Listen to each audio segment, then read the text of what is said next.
You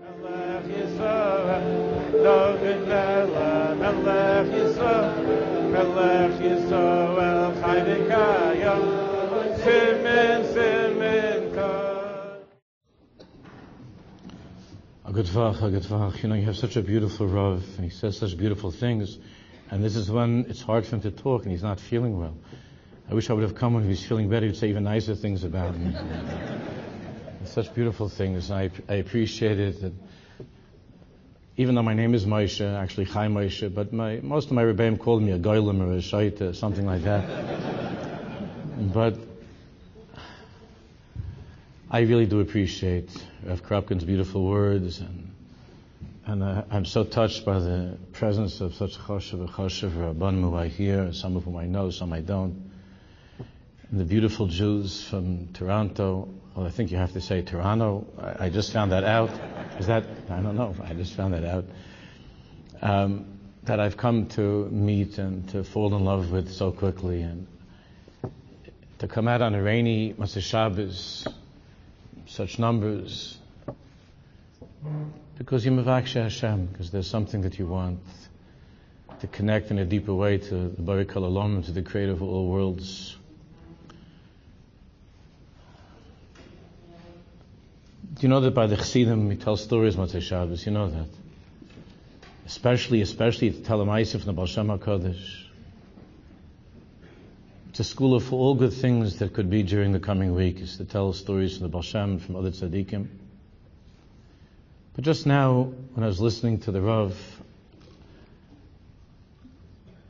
I felt like beginning with a story that I wanted to share with you, because in a certain way I'm saying goodbye for the meantime, until we meet again. Hashem Yerushalayim. There was a mimer in Chassidus. I don't know what the mimer is. I don't know which it is, but there's a story behind the mimer that was said over by the great tzaddik Rebbe, Reb Shalom Dov Ber, the Rebbe Ashab from Lubavitch, Chusir Yelena. And this mimer has a history that goes back to when his child, the Friedeke Lubavitcher Rebbe, Rabbi Yosef Yitzchak, was a little baby. So the Rebbe Rashab had a chavrusa, and they were learning Gemara, Shas, and Poskim. He had a chavrusa. I don't know who the chavrusa was. You can imagine it must have been a great person. And that chavrusa was late at night. It was late at night during the week. And there was a freezing cold Russian night, and the Rebbe was learning with his chavrusa, and he told the Rebbitzin that he would watch over the little baby Yosef Yitzchak, and she should go to sleep. And she would enjoy hearing the sound of the men learning, like many of our wives and mothers enjoy, while the Rebbe would learn with the chavrusa, and the little baby was sleeping in the crib with them together in the room. And I saw in a sefer that says that the Rebbe was learning with his chavrusa, and little Yosef Yitzchak, the future Friedeke Rebbe, the future Lubavitcher Rebbe, was an extraordinarily beautiful child. They say people used to come just to see him for a second. He was very, very beautiful. And during the time of their chavrusa, all of a sudden, the Rebbe Rashab heard that the little baby was making some little noises, scratching a little bit, and he was there and he started to rack the crib. And he was looking at the baby. And then he asked the chavrusa to please leave. Now we're finished learning for the night.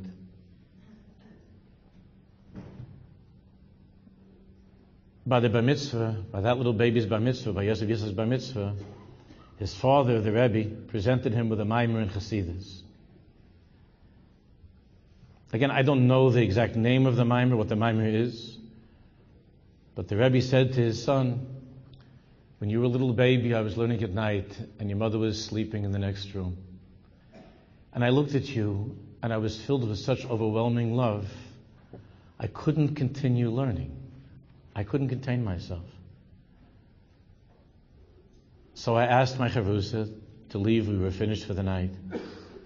And I sat down and I poured my heart into my pen. And I wrote that night this mimer. And I'm calling it for you. It's called a Chassidisha kiss. This is my Chassidisha kiss for my son. And the Shika Chassidit, they would say nowadays, a Chassidisha kiss. Again, I don't know what that mimer is. I wish I did. I'm sure I could find out if I asked a Lubavitcher friend of mine to find out what it is. That he gave his son by the Bar Mitzvah. So I want to share with you a few words, and this is my Chassidisha kiss to my new friends here in Toronto. It's not the one that the Rebbe Yashab could give, it's just from a simple Jew, but to my friends over here in Toronto, the Rabbanim, who I've met and who I don't know. I want to share with you something very, very important.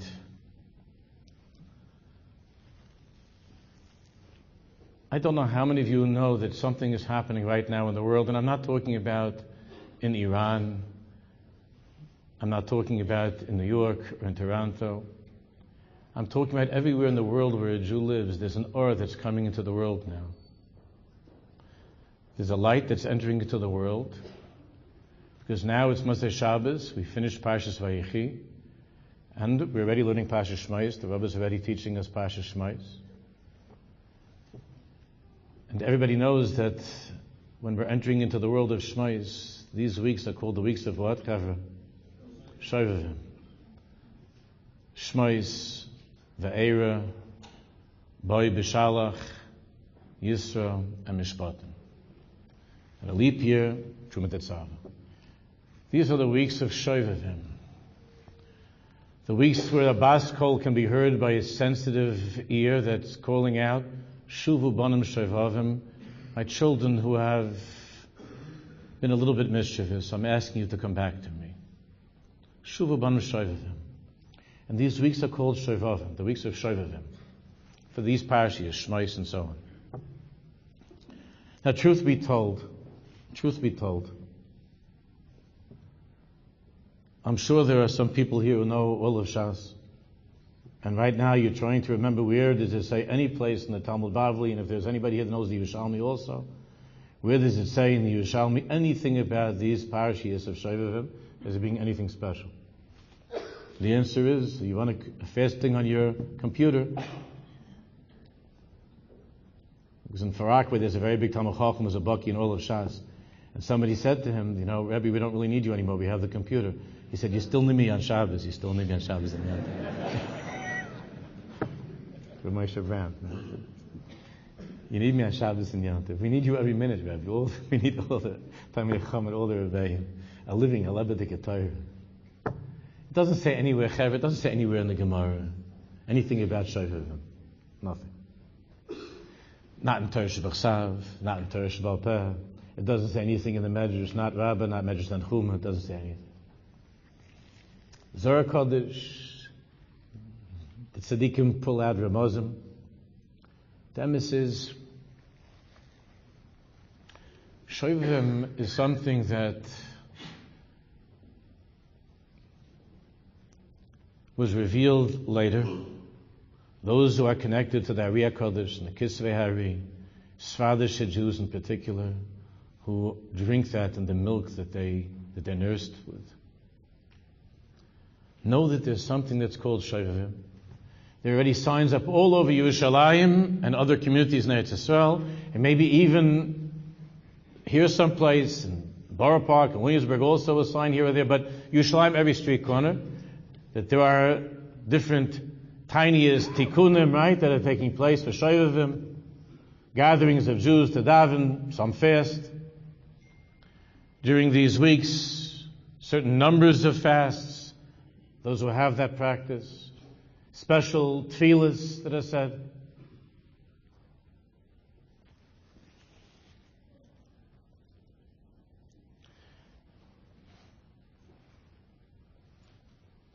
And every year this is becoming stronger and stronger. Every year. We see as we get closer to Mashiach, there are certain Yom Tovim that even when I was a child, for instance, Tu B'Shvat, when I was a kid in yeshiva, Tu B'Shvat meant that there was a very short assembly. They gave us brown paper bags. Some of you might relate to this. We got these little brown paper bags. I sifted my way through the boxer, which were unedible, to try to get to a peanut or a raisin. I brought the boxer and the other stuff back to my parents. They ate that stuff. They showed us they sang some song about like Arza Alina or something. Something like that. And then they said, get back to class, and if you don't go back to class, you're getting thrown out. That was Tu B'Shvat, Tavshin Chaf Hei, 1965. Tu B'Shvat. So Tu B'Shvat. Tu B'Av, who heard of? Lag Ba'omer, no. Lag Ba'omer, there were days he didn't say Tachnun, so everybody was happy, He saved like 30 seconds in davening. But besides, by Rabbi Shimon, and even now by Rabbi Shimon, it's not like it used to be. I went 45, 50 years ago to Rabbi Shimon Lag Ba'omer. There was a big island, but you can't compare to what's over there now. Tu B'Shvat, Tu B'Av, Lag Ba'omer, Shovavim, as we get closer to Mashiach, the awe of these Yom Tovim, because these are Mashiach Dike Yom Tovim. The aura of these Yom Tovim are becoming stronger and stronger and stronger. The light of these Yom Tovim. Because we're able to taste now a little bit of a preview of what's going to be when Mashiach comes. The simple pshat in the Inyan of Shovavim, of these parashiyos of Shmais, the simple pshat, is that when we went down into Garlas, we were in that Rishus Harabim, in that public domain of impurity that's called Ervas Ha'aretz. Mitzrayim is a place of Tumah. Not just of Tumah, it's the world headquarters of impurity, is Mitzrayim. It's the epicenter of impurity. Ervas Ha'aretz. And that over the course of these parashiyas, the nation that was trapped in the Memtes Shari Tumah, in Ervas Ha'aretz, in the filth of Egypt, that nation was redeemed. And miraculously, we were transformed into a people who were able to cross through the Yam Suf and to receive the Torah at Har Sinai. And Heviani HaMelech Hadorah, the Baruch Shalom brought us into his royal chamber, and we had a Mishkan, we built a Mishkan for him. And the Baruch Shalom said about us, Acharti lach chesed nurayich, ahavas k'lasayich, lechtech acharai b'midbar beretz le'zerua, that we were his kal and we followed him into the midbar. So the simple pshat in these weeks is that these are parashiyas during which we can think about the pureness, the purity in our lives that we have lost. Some of the innocence that we've lost from the time that we were children. It's a time that we can daven for the innocence of our children. Hashem should guard their eyes and their ears. Our children are seeing things that you and I didn't see, maybe until many, many years later in life, and we're all suffering from the things that we've seen and we've heard. And our children are seeing these things and hearing them at a very early age. Hashem should watch over them. That they shouldn't have creases in their eyes and in their hearts. They should remain tmimizdik and pure. So on a simple level, we understand it's a time where we're trying to rejuvenate that tmimus, that innocence. And we're davening for our children, for ourselves. In a world that has become worse than Mitzrayim. The Chaim HaKadosh talks about this in other tzaddikim, that the emes is that we're now in a place that's much deeper than the 49 levels of impurity. The difference is we have the Torah, Baruch Hashem. So we have a way to contend with impurity. Our ancestors didn't have yet the Torah. But we're in a place that's very, very far below 49. So we understand that these are weeks to daven, to think about that. Ask Hashem, please, Rabbi Shalom, help me. I should be able to leave the Rishus Harabim of the street of the world. I should be able to climb into your arms in the Rishus Hayachid of Yachid, Echad, Yachid, Miyuchad, the creator of all worlds. I should be able to be in your arms. I was talking about that last night with the walls. I was talking about that last night. The chayma of our homes, the walls of our homes. We understand on a simple level that that's what Shovavim is about.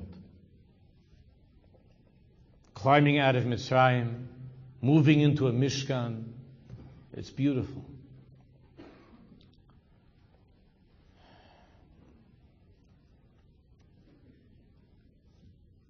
But we have to ask a question. It's a very simple question. All of us here, a number of months ago, we went through the time of Elul and Tishrei. Now, Shovavim is a time of tshuva, of returning to Hashem.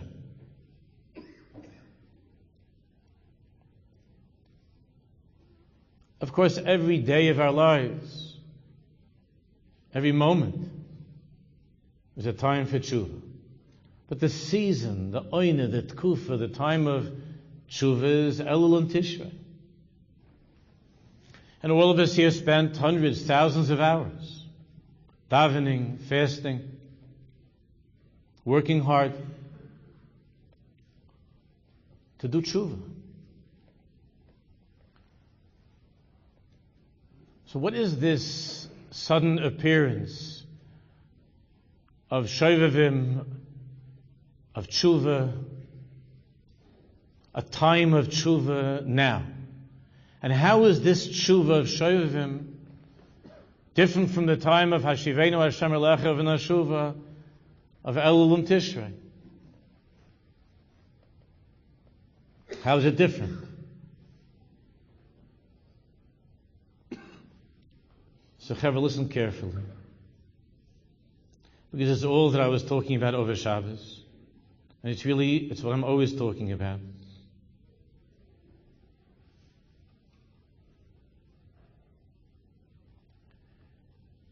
In life, there are two types of relationships. There are two types of ksharim, of relationships. The first we could call a relationship that's halacha-based. We understand the Torah is very serious. Its laws are very exacting. Our Chachamim revealed over the years, the centuries, Torah Shabbal Peh. And you and I must do our best to live in accordance to every single Sif Katan in the Mishnah Berurah, every single din in the Aruch HaShulchan and the Shulchan HaRav, in Tur and Shulchan Aruch. That's how we live with Jews. And there's a relationship that we have with Hashem Yisborach that is one that's based upon legalities and particularities that Hashem Yisborach has for His chosen people, of how we're to conduct ourselves from moment to moment and from day to day. And we have to be very, very careful with Shabbos, with Yom Tov, with every single bracha and so on. And we have to spend every moment free that we have, that we're able to, learning these laws. And we said at Har Sinai, Na'aseh v'nishma, we makabel upon ourselves that we're going to try our best to keep these laws, these halachas, and all that's going to be revealed to us in the future.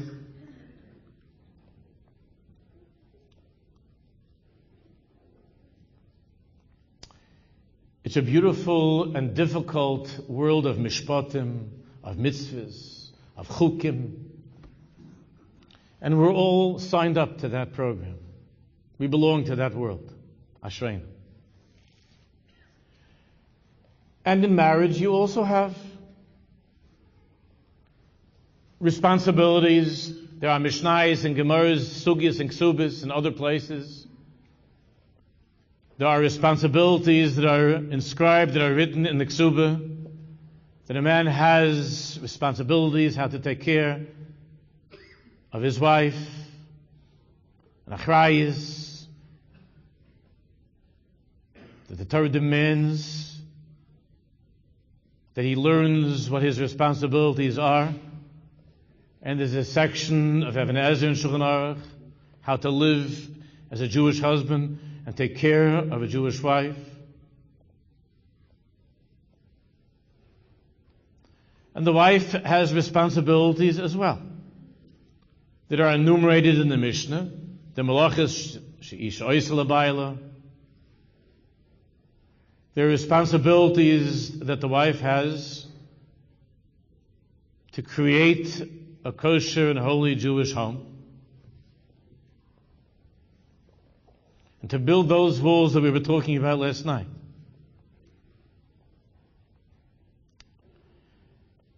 Now something went wrong by Har Sinai. Chazal describe it in a terrible way. Aluva kala. How embarrassing, how degrading it is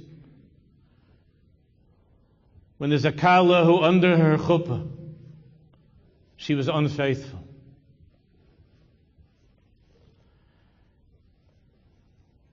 And under the chuppah, we already turned our eyes to the Egel Hazav, to the golden calf. And by doing so, we violated the most essential rule of being a Jew. The beginning of the Aseret Dibros. The very beginning, Aluva Kala. I don't want to say the rest of the Lashon of Chazal, it's too painful. Aluva Kala, how embarrassing it is for Kala. How embarrassing it is that we couldn't live up to Hashem's expectations of us, even by the chuppah.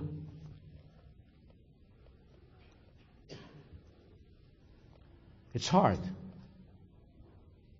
It's hard to live as a Jew that observes every detail of halacha.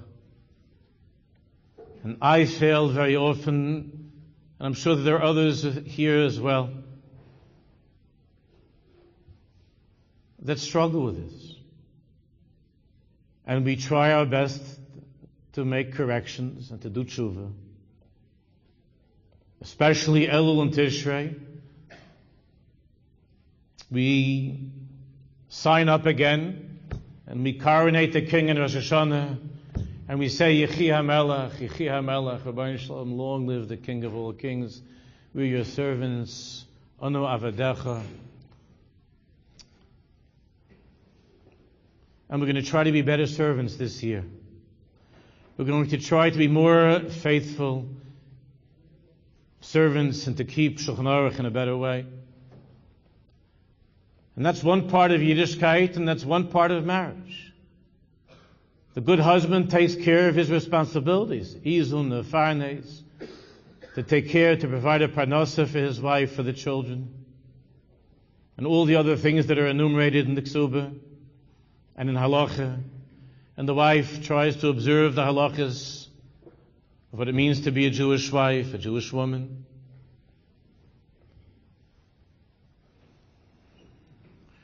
But there's another part to Yiddishkeit. Now the first part of Yiddishkeit that I just spoke about, which itself is very hard.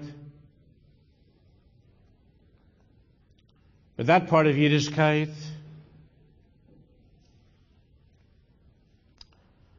all Orthodox Jews, to one degree or another, are on board. Some a little bit stronger, some a little bit weaker. But it's the life of an Orthodox Jew to observe halacha, to learn, to keep mitzvahs. And everybody here is committed to the program.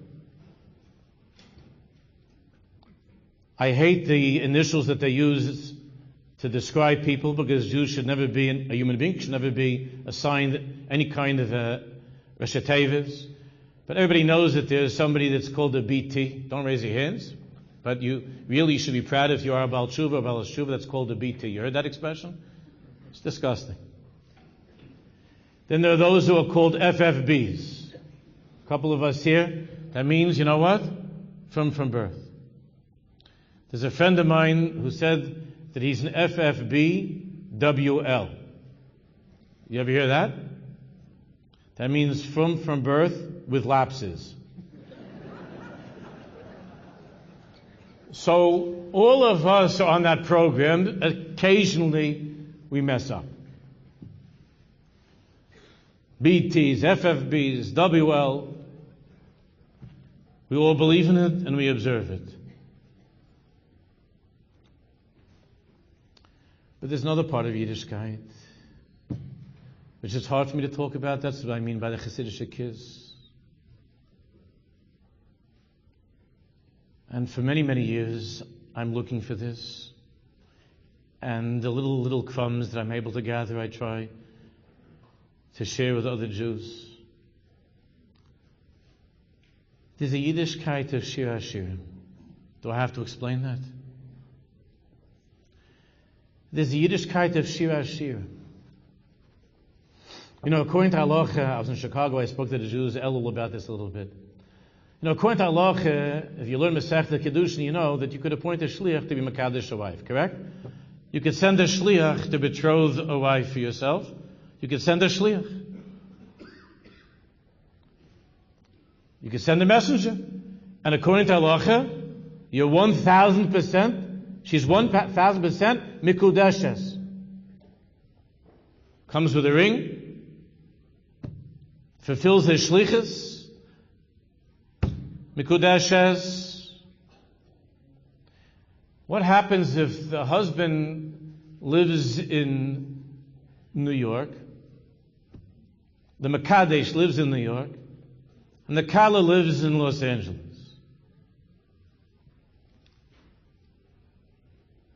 And she said, I'd like to now come to you, that it should be able to complete the marriage and so on, and have a life together. And he said, no, I'm satisfied with this kind of a relationship. I sent a shliach, and you're mekudeshes.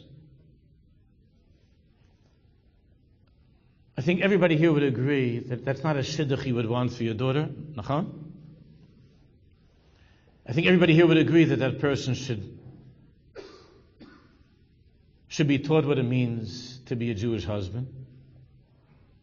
That you can send a shliach, you might be able to send a shliach, and you're halachically betrothed.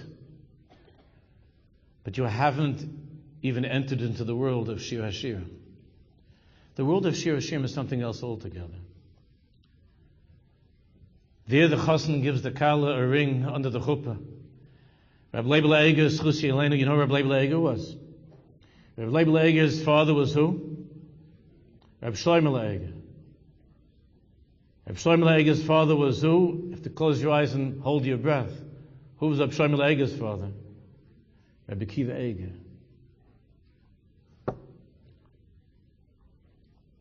Rabbi Weinberger's Schusi Elena, he went a little bit away from the rest of the family. Rabbi Weinberger's Schusi Elena said that the custom of the Jewish people is to give a ring. The different customs, what type of a ring. But that circle of the ring is the letter Samach. And Samach is the letter of Soymech Hashem L'chol Hanoifim. The word Samach means to support, to hold up. Because the chassan is saying to his kala, for the rest of my life, I'll do everything I can to be here for you, to hold you up. The breaking of the glass by the chuppah, of course, is to remember Yerushalayim. Tzaddikim say that it also means that there are going to be times in life where there's going to be in our lives things that are broken. Things happen in life, and there's going to be shattered glass. Things break in life. But I promise you, no matter what, this kesher that we have is not going to break. That we're going to do the best we can possibly do to see to it, that even though the world might be breaking around us, that this kesher between us is not going to break. It's going to be whole. Because Shira Shira means that when two people get married, it's not just about halachic responsibilities. There's a Jew that I remember when I was learning in yeshiva in Eretz Yisrael, and he was showing off to me. He said that Rosh Hashanah he had been to 12 different kehilas to hear the shofar. And I asked him, why did you go to 12 different shuls? He said because he wanted to be yaitze all the different shittas. So he wanted to hear how the Taimanim blow the shofar, and different Chassidim blow the shofar, and different German Jews blow the shofar, that he should make sure this way he'd be yaitze tkiyah shofar. So of course he needs therapy, that's obvious. Such a person needs some serious therapy. I guess nowadays they call that OCD, and there are other terms that come along, other Rosh Tevis, not BT, other Rosh Tevis that go for such a person. But I asked him, tell me something, all of the trips that you made up and down the streets of Yerushalayim, did you have a chance to think once for a second, HaMelech, that there's a king? Now, I wasn't telling him to be lenient with the laws of Tkiyah Shofar. I also listen to the Shofar. I just go to one place, I listen to it, in Eish Kodesh, and I'm happy with the Baal Tekei. He happens to be a Sephardi, and I love the way he blows Shofar.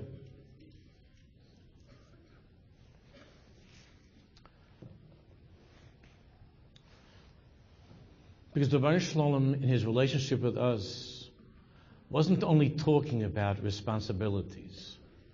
He wasn't only talking about halacha.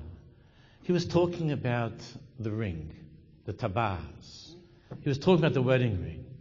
There's an old song, I mentioned this last year, when I was with the Chevra in Florida. There's an old song from the 1960s. Forgive me, I know there are Choshev Rabbanim here. Forgive me for quoting a song that I remember, an English song, a non-Jewish song from the 1960s. I don't remember who sang it. It's not necessary to remember who sang it, and not to remember the song either. But what can I do? I remember it, and I'm telling it to you. But there was a line in the song that said, "This diamond ring doesn't shine for me anymore. This diamond ring doesn't mean what it meant before." How many husbands and wives I talk to, where they're 100% halachically married. Not only they're halachically married, he does carpool, he earns a beautiful living. Like I mentioned last night, he does the light bulbs, he takes care of his responsibilities. So why is it that so many of these couples end up in my office? And I'm going to describe to you now the way it goes around 92, 93% of the time. I get a call from somebody, from a woman, she'd like to come with her husband to see me. They come to the office. How are you? Rivka, Yitzchak, everything okay? She already is starting to wipe her eyes. I move the tissue box. I always keep a tissue box on the table. I move the box gently closer to her. And at this point, I'll always ask the Zocher, that means the people on this side of the room, I always ask the Zocher, why are you here? A significant percentage of the time, the Zocher will point to the Nekeva. That means you. And will say, I don't know, Rivka wanted us to come. So now she's already on her third or fourth tissue. And I say, look, Yitzchak, Rivka's crying. Why are you here? Then he'll say something like this. This is not about any of the Chavah that are here, but just theoretically, listen to me. He'll say something like, I don't know what's bothering her. Do I not provide you with a beautiful home? Do you not have a comfortable home? You don't have to go to work. I take care of everything. Am I not a good father? I don't love the children. Then he'll say stuff like, I don't do carpool. I don't remember our anniversary most of the time. Things like that. And now it's like a next box of tissues. Sorry for being hard on the guys, but it's not about anybody here, just theoretically. So then I say, Rivka, why are you here? And she'll say something like, Rabbi, do you understand how heartbroken I am? I say, tell me how heartbroken you are. And now, if you look at Yitzchak, which I always do at this point, Yitzchak is looking at my svarim.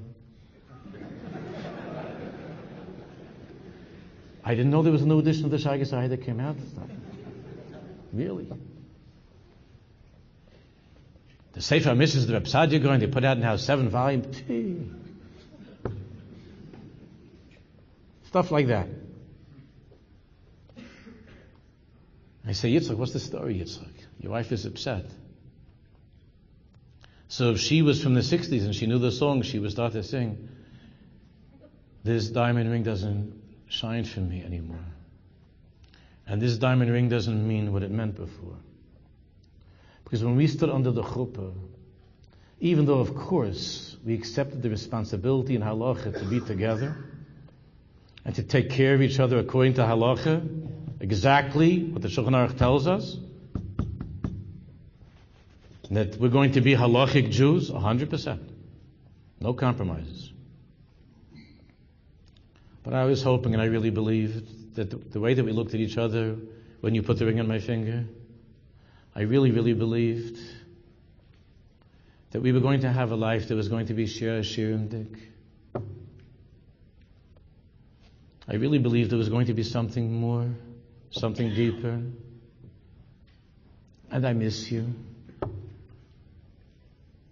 And I don't know how to get that back. I've tried so hard to get that back. I don't know how. So the Master of all worlds says to his Navi Yirmiyah, if you have turned your backs to me. And the Alter Rebbe when it says that there are two types of relationships.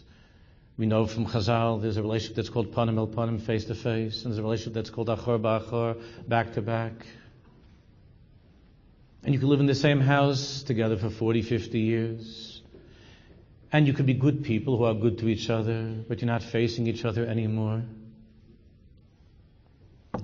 You know what it is just nowadays to be able to look at a Jew in the eyes? Try looking at a teenager in the eyes these days. Go into a class of teenagers and try to look at them in the eyes if they have their phones with them. Just talking to people these days and being able to connect to somebody for more than 10 seconds without dragging them around and looking at something else. The Baruch Shalom loves a world of panim el panim. Panim el panim. Rivka is looking for panim el panim. She believed that she was going to have that in a relationship with Yitzchak. And it hasn't turned out that way. And the Master of all the worlds, the one who created us to have two levels of relationship with Him. And I know this conversation makes many, many rabbinic Jews nervous and uncomfortable. And I don't care. Because it's the truth of Torah. And you could spend your whole life making believe that the Baruch Shalom has nothing in his world except hearing the shofar in 12 different places. And you can go around your whole life quoting all kinds of Mara Mekaymas.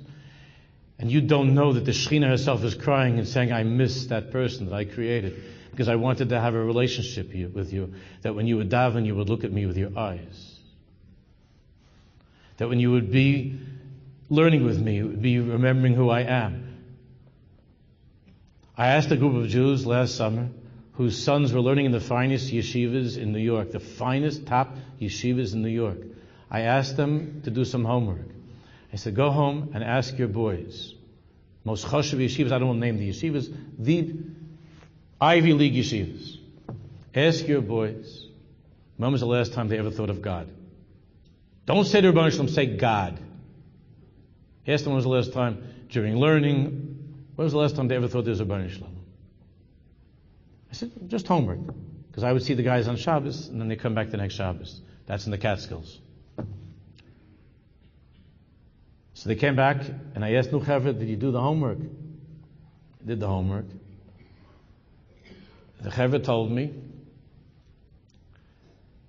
that their sons, they were talking to their sons, and their sons, every single one of them said to them the truth, Abba, Tati, Daddy, not even once. Never in my learning have I ever thought about HaKadosh Baruch Hu. One of them said that my son said that he felt bad and he thought about that sometimes. And I knew who the boy was because I could tell when he would come how he davened. You could tell by how he davened. Davening is when this stuff comes out. Davening is when it comes out.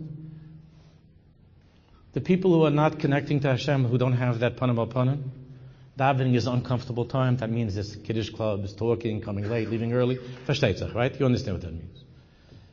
It's uncomfortable davening. It's uncomfortable. Learning is not uncomfortable. You could see people that can't daven for more than 5-10 minutes, but they can sit and learn for 5-10 hours. Jews are smart, they enjoy learning. The halachic part, all those things, those are okay. Davening is funny, because davening is supposed to be, it's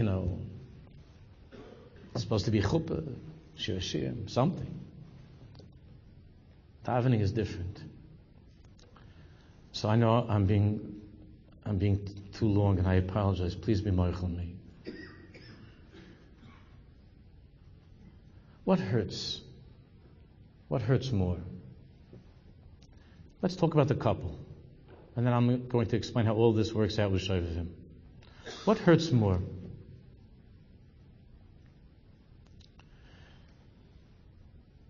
If a husband, I'm just using the same marshal, sometimes it's all reversed.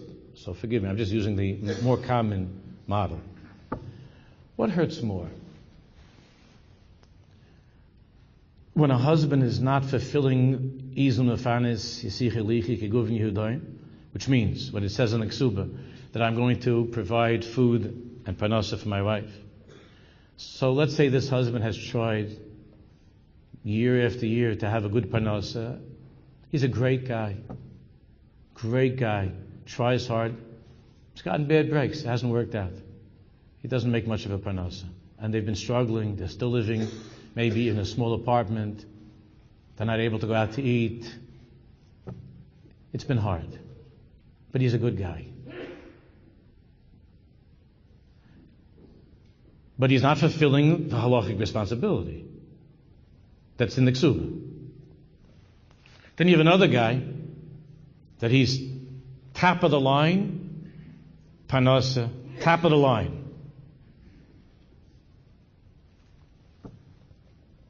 The only problem with him is that his wife has found things on his smartphone. I don't have to explain what that means, right? I'm not talking about business, other things on the smartphone. The first wife, whose husband does not provide much of a parnasa, who's not 100% halachically there as a husband, but he adores her, and he does what he's able to do in that world of a relationship of panim al panim. I have never had a situation where a wife says to me, Rabbi, I am demanding that you extract a get from my husband because I am not satisfied with the house that he has built for me. I've never seen that. I have never seen a woman who has said, I want to get because he has not fulfilled izun v'afanis. He has not provided a parnasa the way that I was expecting. I've never had a get like that. Maybe some of the Rabbanim here have had that. I've never had a get like that with anybody. But I'm dealing with gittin, unfortunately, all the time. They're never about that. They're always about the other stuff. Shira Shira. Because that hurts more.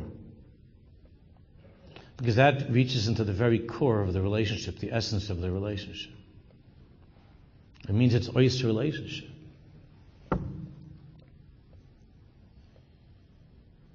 So let's talk now about Shovavim for the next 5 minutes, and I'll tell you a story. We'll sing a niggin, and we'll go home. Shovavim. Shovavim is not written in Torah Shebachsav and Torah Shebal Peh.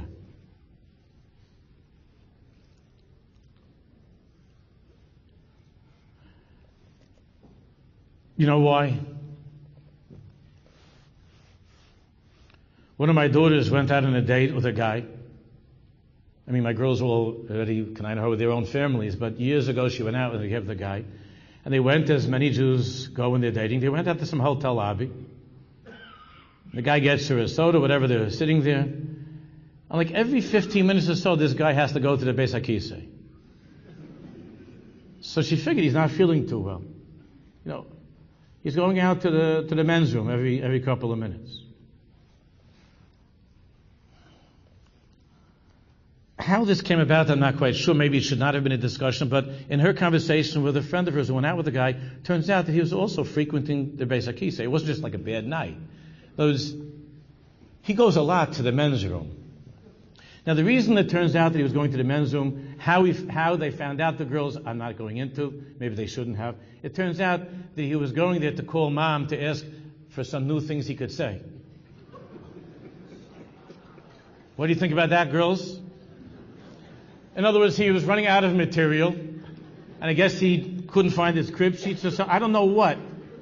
But the guy was going to he said, "Hey, you'll excuse me." He goes out to the Beis HaKisei, comes back and says, any brothers or sisters? That's nice. Seminary was nice? You enjoyed it? Good. Excuse me, I have to go to the men's room for a minute.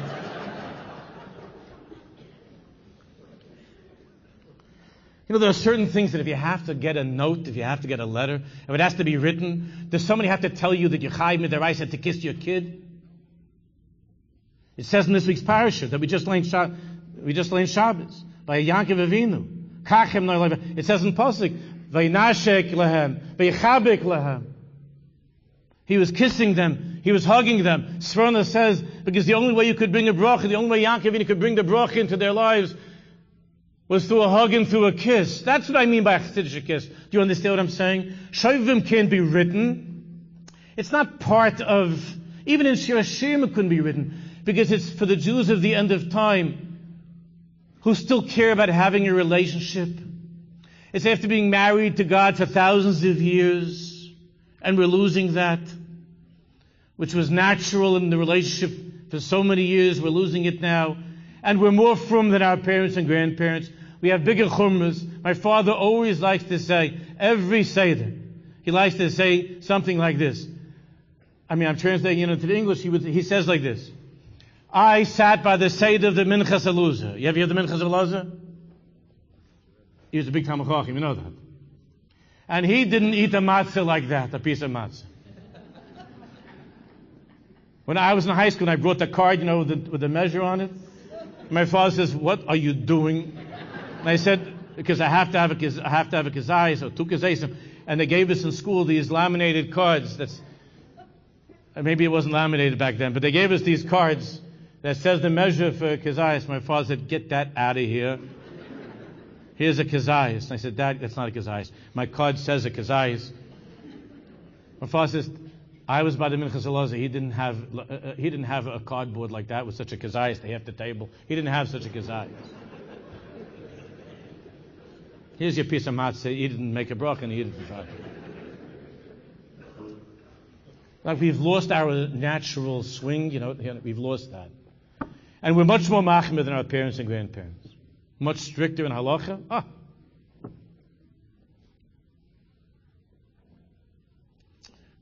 We have so many svarim and so many books, English and every language, and we're more careful with the contracts and the laws, which is beautiful. I'm not saying that's not good. And I still said to my father, the matzahs were much thicker by the Minchas Elazar, right? Because now the matzahs are so thin, they're much thicker. My father says, I don't think they were so thick. No.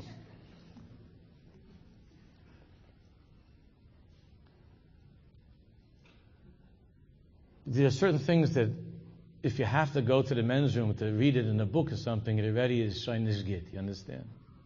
It's already not good. There's something that's unspoken. There's something that doesn't have words. That's what I'm trying to say by Chassidisha kiss. Shovavim is not a time of Elul and Tishrei. Elul Tishrei is essentially the tshuva of Hashivenu Hashem Alecha V'Nashuva for the things that we have violated and we've done wrong and we have to fix. Me'achlus, we have to fix.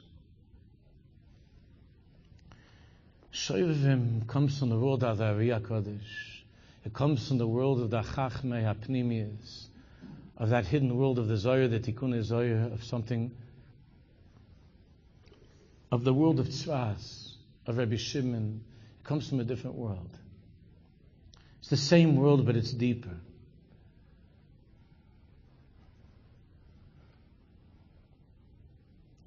Shoivim comes from such a place where a Jew who's attentive is able to hear the Baruch Shalom say, cry out, Shuvu Elai, come back to me. And I'm not talking just about that Sif Katan in the Mishnah Berurah. I know that you're trying to keep everything in the Shulchan Aruch, but I want to have a relationship with you. Shuvu Elai, return to me. I miss you. I miss what it was like under the chuppah. I want to be connected to you. I want to have a relationship with you. I want you to look at the ring, to take it out of the drawer and to blow the dust off of that ring. I want to have a connection to you. The Baruch Shalom wants that from us. Therefore, there's this different time. It's called Shoivim. Return to me. Shuvu Elai. The Mishkan. Heviani HaMelech Chadarav. Nagila v'nismecha bach. Ma'amish. Chadarav, the king's royal chamber. His room. All of Shira Shira. So I'm going to end, I'll tell you a story.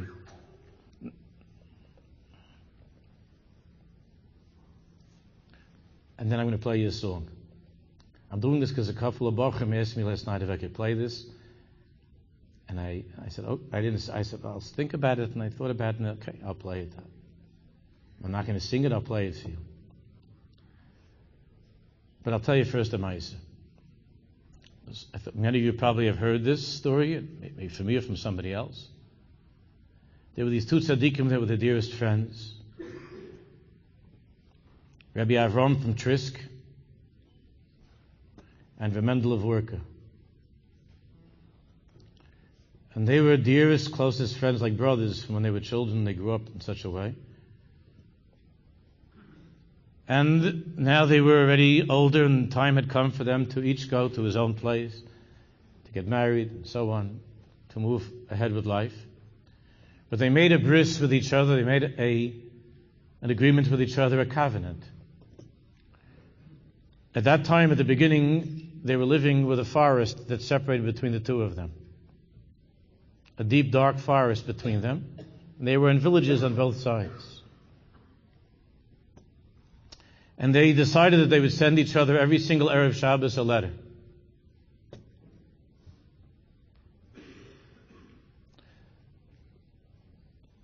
So Mendel of Orka found a Jew over there in his village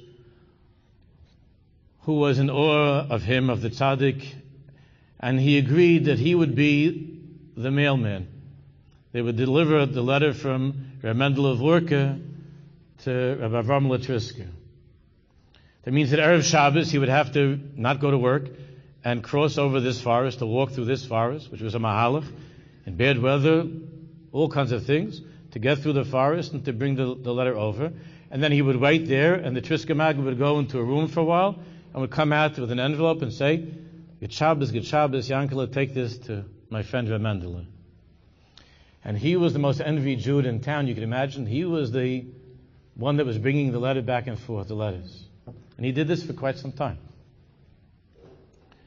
Now, finally, it happened one day that he had a big Yetzer Hara. And he did something that's not allowed. And he justified it by saying, I want to see what tzaddikim write to each other, So he went into the forest in the beginning, and he got this letter from Mendel of Worka, and he opened up the envelope, and he looked at the page, and it was blank. It was a blank piece of paper.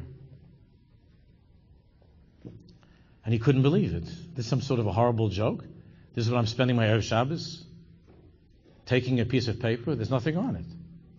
He was very hurt. He didn't know what to do, but he went on to Triska Magid, and he gave him the letter.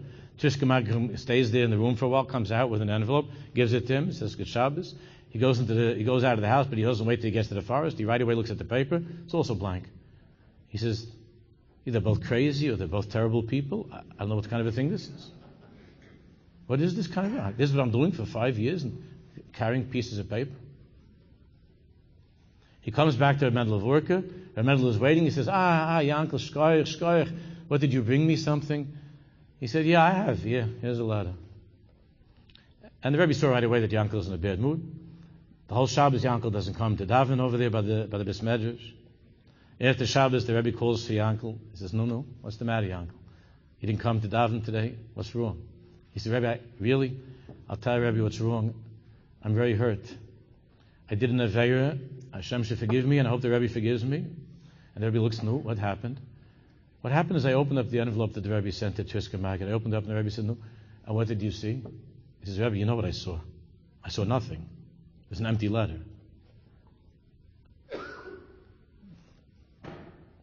And not only that, Rebbe, I went to your friend, the other one over there, and I got from him a letter, which I brought to you.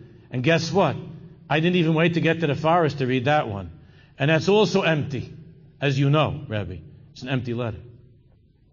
So I don't understand what kind of cruel game this is that you're playing with me. So Mendel Worker said to him, listen, Yankel, chas v'chalila. It's not a game. You know, the Torah is written with black letters upon a white parchment. 99% of the time, or maybe 90% of the time, whatever, we send each other letters with black ink. But sometimes when we miss each other so badly, we just send the white parchment. Because the parchment, the tzaddikim say, the Sfarim tells that the parchment is much, much deeper than the letters. It's that which can't be told. It's that which can't be written. That's the parchment, the white parchment. So, Chevra, Jews of Toronto, friends, all I could do together with you is to part with a Chassidisha kiss and to give you a bracha and myself a bracha in all of our relationships, husbands and wives, and children, parents, brothers and sisters, friends, teachers and students. That we should be Zaychim et Hashem to send Rabbi Mendel Worker and Triska Magid's letters to each other also.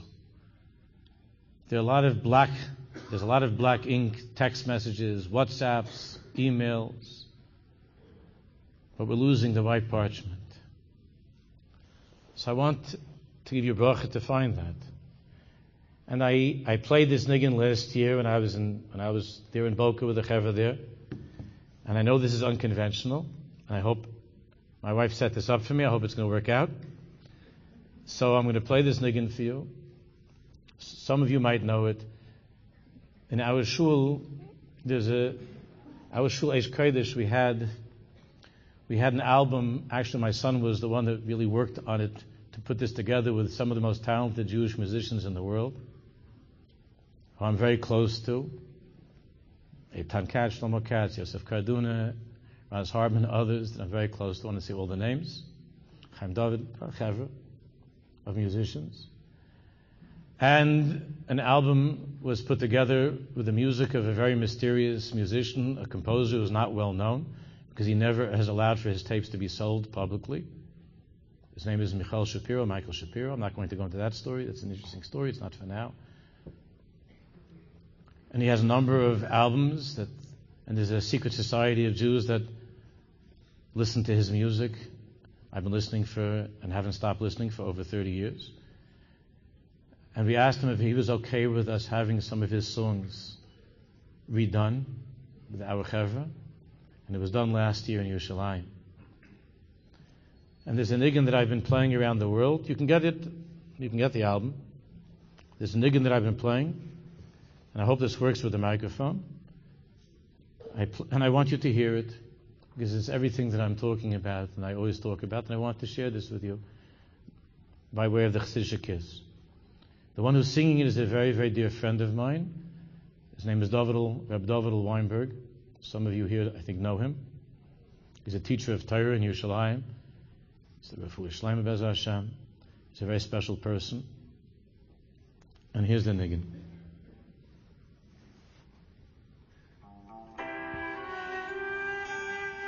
Here? Closer?